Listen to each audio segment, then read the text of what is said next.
연봉이 70만 불이니까 보수적으로 1,300원을 곱하면 9억 1천만 원. 9억이 넘네요. 안녕하세요, 플라이케입니다. 오늘은 항공업계에서 탑 연봉을 받는 조종사들의 랜딩을 같이 살펴보겠습니다. 첫 번째 항공사는 누구나 아시는 회사 페덱스가 되겠습니다. 연봉이 9억이면 랜딩 한 번당 최소 500만원 벌겠는데요. 부러우면 지는 거라고 하는데 졌지만 리스펙을 합니다. 9억짜리 랜딩은 어떻게 다를까요? 잘 접근하고 있는데요. 마지막에 눈에 보이도록 기술을 들어주면서 충격을 완화해주는 모습입니다. 멋진 랜딩이었습니다. 이렇게 오늘도 500만원을 벌어가는 건가요? 눈이 덮인 알래스카 산맥과 멋진 장관을 누립니다.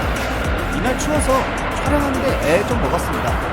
상륙 영상을 많이 보신 분들이면 아시겠지만 이미 들어오면서 강하율을 줄여준 것을 볼 수 있습니다. 보통 활주로가 시작하는 시점에서 강하율을 줄여줄 준비를 하는데요. 낮게 접근을 해서 그런지 미리 줄여준 것 같습니다.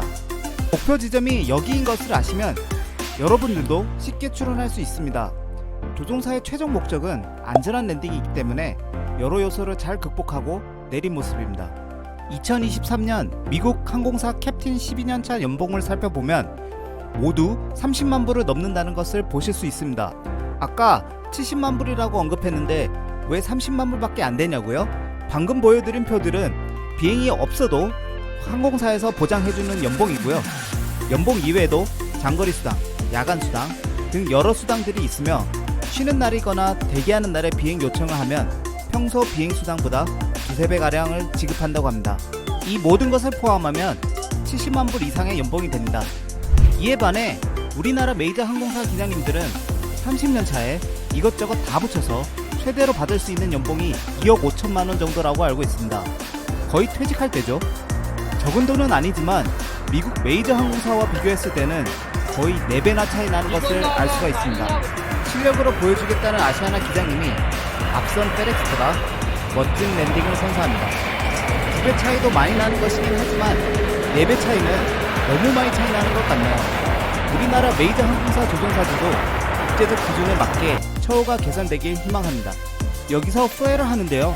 강하율을 줄여주면서 낮은 고도에서 낮게 끌고 오면서 터치다운 하는 게 스킬입니다.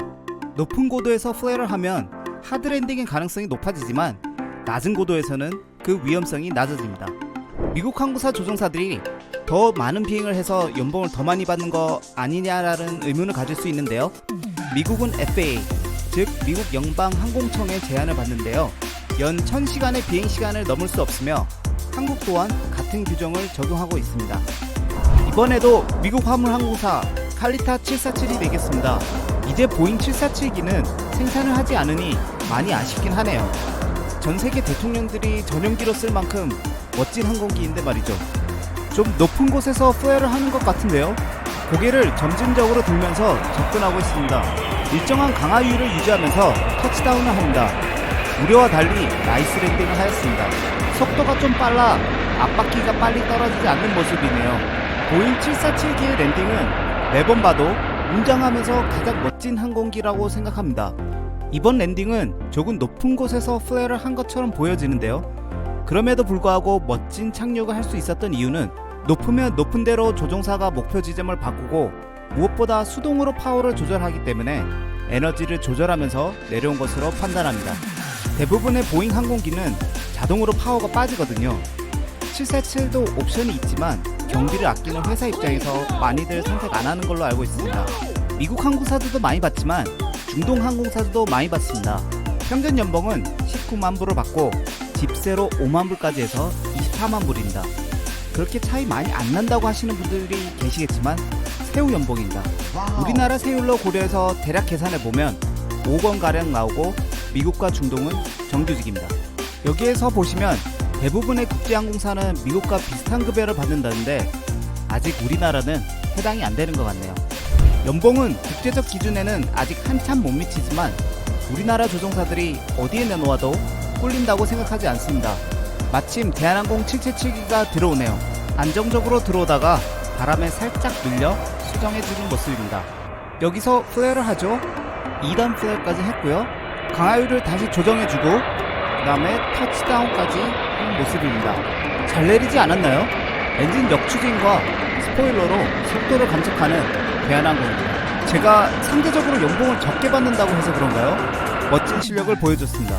첫 플레이를 시작하고 2차적으로 조금 더 들다가 강하율을 조정해주고 마지막 접지에서 사뿐히 닿을 수 있게 다시 조금 더 들어내린 모습이 인상적입니다. 한때 우리나라 조종사들이 중국으로 이직을 많이 했었는데요.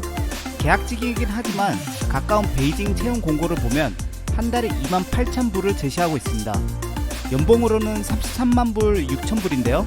이 또한 세후 연봉으로 우리나라 세후를 적용해보면 6억 원이 넘습니다. 1년에 휴가도 84일이면 이직을 고려할 수밖에 없을 것 같긴 합니다. 이번에는 UPS 767입니다.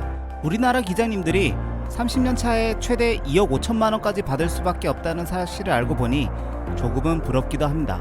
UPS 부기장 6년차 기본급에 해당하는 연봉이네요. 서서히 들어오는 모습입니다. 여기서 살짝 강하율을 줄여주고 본격적인 플레이어 자세를 취합니다. 생각보다 많이 당겨 바로 수정 조작해주는 모습입니다. 조금은 쿵 하고 내렸네요. 하지만 안전하게 잘 착륙하였습니다. 우리나라 기장님들이 더 잘 내리는 것 같은데 여러분들 생각은 어떠신가요? 플레이어 동작 전에 강하율을 조금 줄여주는 예비 동작을 합니다. 그리고 나서 본격적인 플레이를 합니다. 하지만 생각보다 많이 당겨 바로 조종관을 살짝 눌러 강하율을 늘립니다. 기술 내리는 조작을 하지 않았다면 자칫 오버런을 할 수도 있는 상황이 될 수도 있었는데 조종사의 대처가 좋았습니다. 늠름하게 접근 중인 대한항공 747입니다. 미동도 하지 않는 모습이 센터라인과 강하율을 잘 맞추고 내려오고 있다는 뜻입니다. 날씨가 좋아서 그럴 수도 있지만 좋더라도 조종사의 감이 좋다고 볼 수 있습니다. 마지막에 살짝 움직여 센터라인을 맞추는 모습이고요. 플레이어를 하는 모습입니다. 한 번의 플레이어로 유지하면서 접지하는 모습인데요. 베테랑 기장인 것으로 생각됩니다. 앞선 항공기들을 같이 많이 보셨을 텐데요. 많은 조종사들이 플레이어를 수정하면서 내리는 반면에 이번 기장님은 한 번의 적정량을 조절해 내렸습니다. 여기서 서서히 플레이어의 각도를 잡죠. 각도를 잡은 이후에 거의 움직이지 않습니다. 미세한 변동이 있었다 하더라도 거의 눈에 보이지 않는 컨트롤이네요. 아주 멋진 랜딩을 선보였습니다.